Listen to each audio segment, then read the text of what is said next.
US President Barack Obama is to meet King Abdullah of Saudi Arabia next month to smooth out US Gulf relations. Now, a nuclear deal with Riyadh's arch nemesis Iran, of course, hasn't helped, and neither have the Middle East crises of the last 3 years, or perhaps the last decade. They seem to have left the US with few friends in the region. I'm here with Faisal Yafai, again, the chief columnist, at the national newspaper, who says we should not expect much from, or certainly not much more from the US president any time soon. This was an American leader the Mideast expected more from. Why your pessimism about the American leader? Well, I think instead of looking at what the Middle East wants from Obama, we should flip it around and look at what Obama wants from the Middle East in his last 3 years. And I think what he wants is to have no wars, to have some small diplomatic victories, and to try and have a peacemaker's legacy. In the end, it seems to me that really Obama is trying to be anyone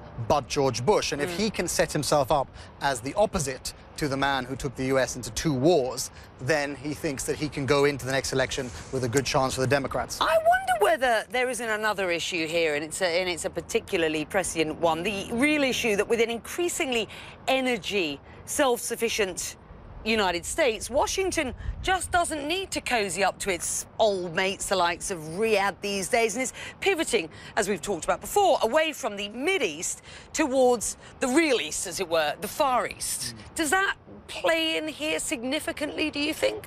There's an element of that. Obviously, this region is going to be vital to the US and to the world for a long time to come. But there is this pivot, and because the vacuum has begun to be created, it means that other players are entering the fray. My concern, and I think the concern of the Gulf states about this rapid rapprochement with the Iranians, is that it seems to be done at the expense of the legitimate questions that the region has about Iranian behavior. Which are what? Well, there are local questions and there are regional questions. So the local questions would obviously be Iran's continuing occupation of 3 UAE islands. That's a very important one for this country. Remind our viewers of the sort of backstory to that. Well, there are 3 islands in the Persian Gulf and the Arabian Gulf that belong to the UAE, which the Iranians occupied back, I think, in the 70s. So it's been 4 decades. The UAE has said that they will only deal with this diplomatically, but the Iranians have tended to treat it as a bit of a political football. Ahmadinejad in his last year made a very provocative visit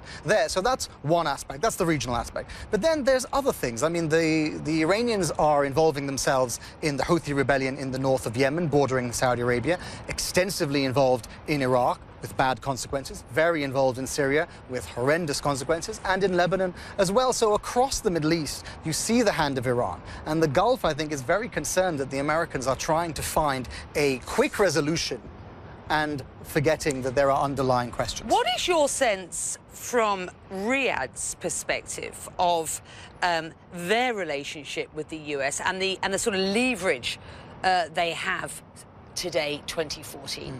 They still have a lot of leverage, of course, with the Americans. And the Americans, that's why Barack Obama is coming next month. But I think that they have felt over the last 2 years, particularly on Syria and on Iran, that maybe their traditional ally in Washington has turned its back on them slightly. They were very upset, for example, that the background to the Iranian negotiations were conducted without Riyadh's knowledge. So the first they found out about it was when this peace deal, when this nuclear deal started to move forward. That is very upsetting for a traditional ally, and an ally that has spent a lot of time, money and political capital on its and ultimately military inaction in Syria didn't help.